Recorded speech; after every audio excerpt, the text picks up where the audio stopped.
The DOJ has a lot on their plate. They're so busy. They're very busy. And there's a lot going on, so I get it. DOJ considering restricting transgender people from owning guns. According to officials familiar with the discussion, senior Justice Department officials have held internal deliberations. Is that what we call it when we're in the break room, munching on donuts and coffee? I guess. And these deliberations were about potentially issuing a rule that could restrict transgender individuals from being able to own firearms, because that will finally solve this issue we have with guns and killing. That'll do it. Tell you more about this one. It's a doozy. Policy discussions, which are believed to be in their early stages and driven in part by chatter and right-wing media, follow last week's Minneapolis Catholic church shooting that the FBI has said was carried out by a transgender woman. Senator, I have to pause here, and I know I'm probably the pace. I'm not giving good pace today, but I can't help it. We've had how many of these school shootings, mass shootings? And if I'm correct, going by FBI statistics, the perps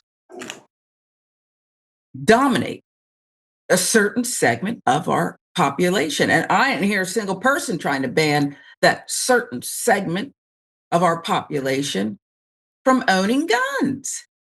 Just give me a little something on that. And then I promise I won't interrupt again. I'll give you the rest of the details. No. But do you understand why I couldn't just keep moving on? I do. Like, You're not crazy. You're not interrupting. Yeah, we got the data. Most serial killers are white men. There are certain profiles when it comes to this kind of stuff. Now, those are the facts. Where is the NRA on this? Where are the people who are Second Amendment absolutionists?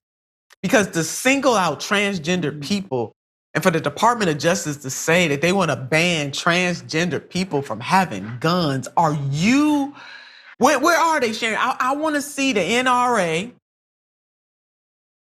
that is basically good for nothing. All these people that's like, don't take our guns. I want to hear what they're going to say. Because they're always talking about how Democrats trying to come for their guns. And now you have a Republican administration, Department of Justice contemplating taking guns away from transgendered people. Where you at? Where you at, Second Amendment absolutionists? Where you at, National Rifle Association? Get on this. Now, Sharon, if they were really, see, this is bio. You singling out one group of people just for what? For how they identify. Is bigotry through and through. If they really cared about people who they believe have the most propensity to commit violence with weapons, there is a profile. And Sharon, they don't got to listen to you and me. They can talk to the experts about who fits the profile more often than not for mass shootings, for serial killing. It is white men. Those are the facts. The facts. And then don't let me go back historically in this country. Oh, no. Okay. Historically in this country, who were the abusers of Black people who are descendants of enslaved people, generation after generation, body, mind, liberty, no control of their bodily autonomy. White men and white women who owned slaves, and then those who benefited from the system. Now, there was some good, as the quote, let me just go ahead and quote Dr. Cornell West. He called them vanilla, call us chocolate and vanilla sisters and brothers who knew that the system was wrong and they fought against it. But the vast majority were either complicit in it or benefited from it or owned. And you want to talk about overtaken by violence?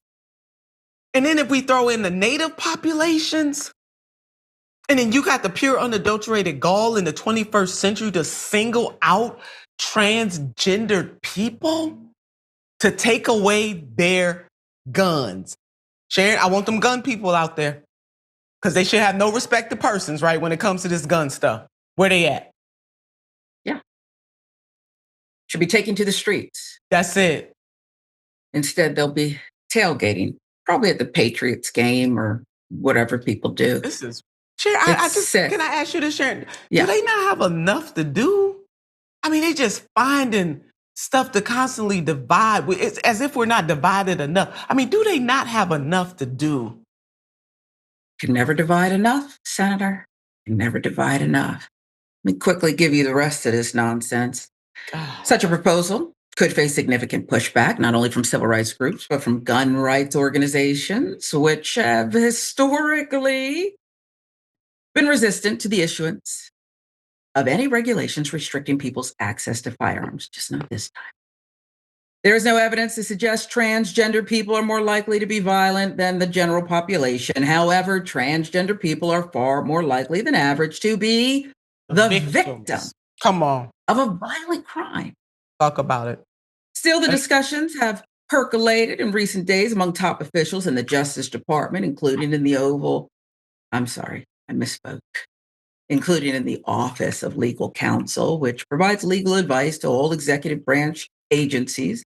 DOJ officials have debated whether having a diagnosis of gender dysphoria could disqualify someone under a federal law that restricts people who are adjudicated as mental defective from owning guns.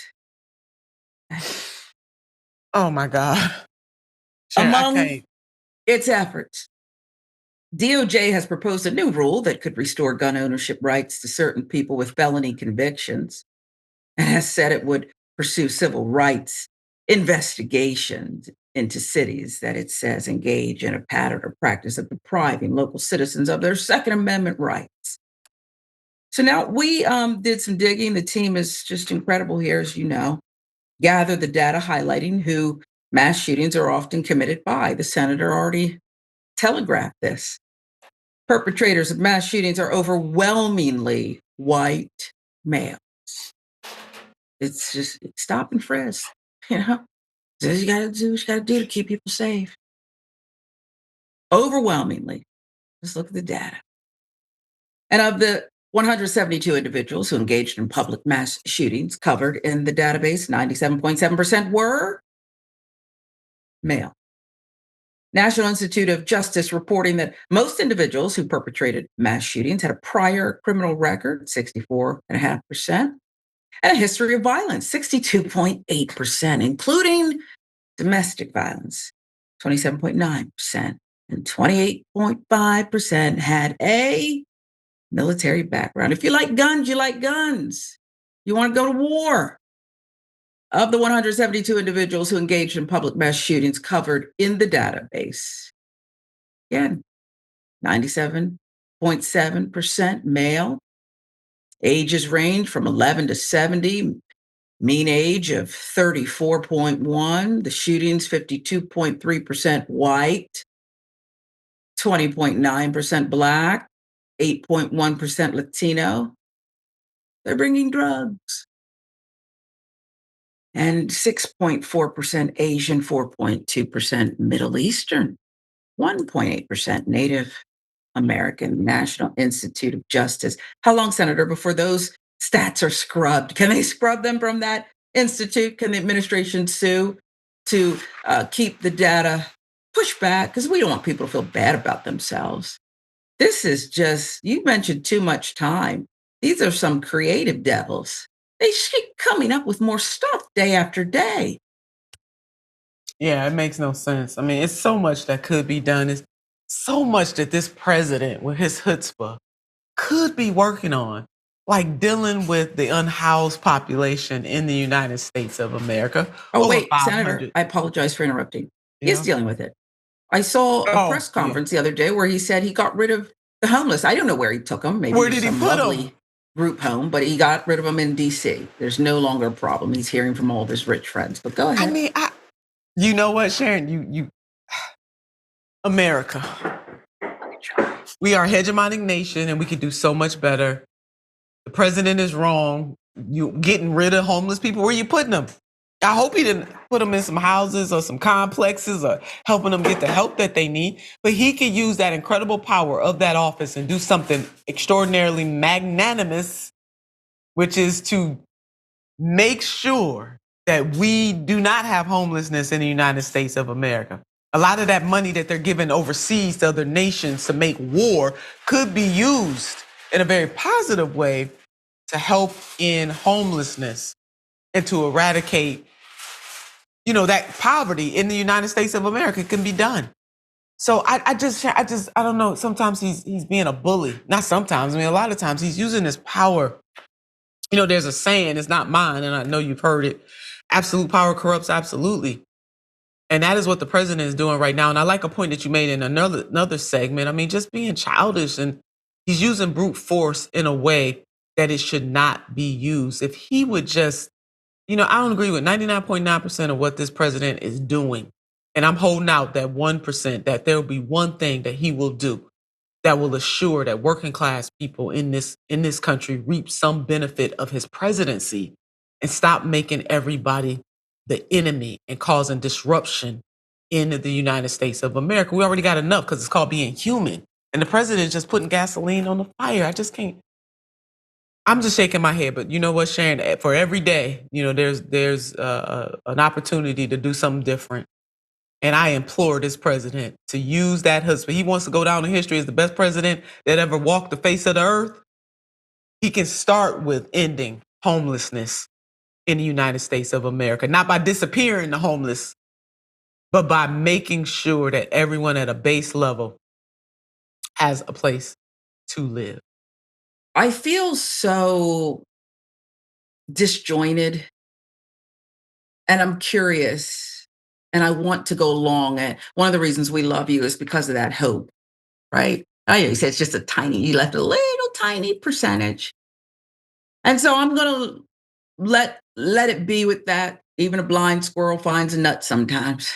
So maybe he'll do something accidentally, on purpose. I don't know.